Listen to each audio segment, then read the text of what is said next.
Hello everyone, अस्सलाम वालेकुम। ईद मुबारक। ल हेर्नु त, मैले ईदको भिडियो, ईद सकेको आज 15-20 दिन बढी भइसक्यो, बल्ल लिएर आएको छु।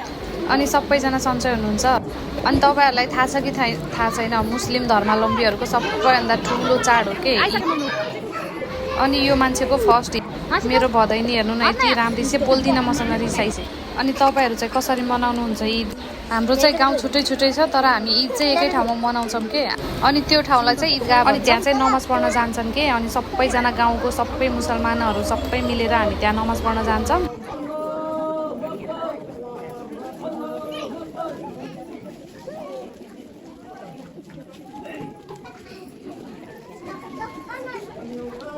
केटी मान्छे चाहिँ त्यहाँ नमाज पढ्दैन, केटाहरू मात्रै पढ्छन्। हुन त केटीहरू किन नपढेको होला जस्तो लाग्थ्यो मलाई, होइन। बच्चाहरू यति क्याङ क्याङ क्याङ क्याङ गर्ने सम्हाल्ने कसले, त्यही भएर केटीहरूलाई नमाज नपढाएको होला कि त्यहाँ। म झन् यिनीहरूभन्दा बेसी हल्ला गर्ने। मैले पनि बसी बसी त्यहाँ सबैको राम्रो होस् भनेर दुवा गरेँ। मन मनाइ, फेरि मुखले गऱ्यो भने सुन्छन् र सबैको राम्रो भयो भने पनि झ्याउ हुन्छ भनेर मैले मन मनाइ।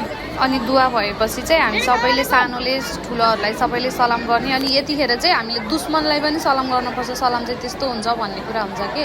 केटा केटा चाहिँ अङ्गालो गरेर दुवा सलाम गर्नुहुन्छ। वालेकुम सलाम, ईद मुबारक। अनि सलाम गरेपछि चाहिँ ईद दिने लिने चलन हुन्छ के। बच्चामा त मलाई यो चलन एकदमै राम्रो लाग्थ्यो, अहिले चाहिँ राम्रो लाग्दैन कि। अहिले मैले पाउँदिनँ, खालि दिन मात्रै पर्छ।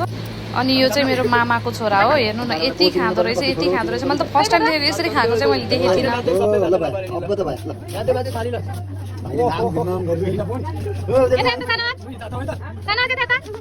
त्यसपछि चाहिँ हामी घर आयौँ, पानी पर्यो। 10 बजीदेखि पानी, लास्टै पानी पर्यो, त्यो दिनभरि पानी पर्यो।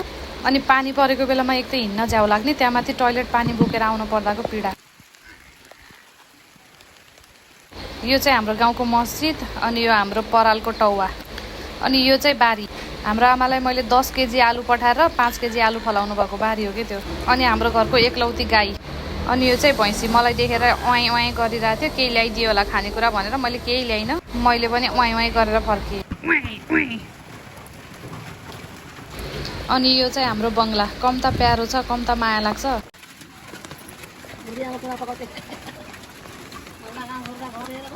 मैले आमालाई यो घर पनि कहाँ देखाइसक्दैछ र भनेर भनेको। आमाले यस्तै घर हो, आजभोलि भाइरल हुने अरे के। ल फेरि पनि ईद मुबारकै सबैलाई। भिडियो मन पर्यो कि परेन त्यो पनि भनिदिनु है। Thank you for watching.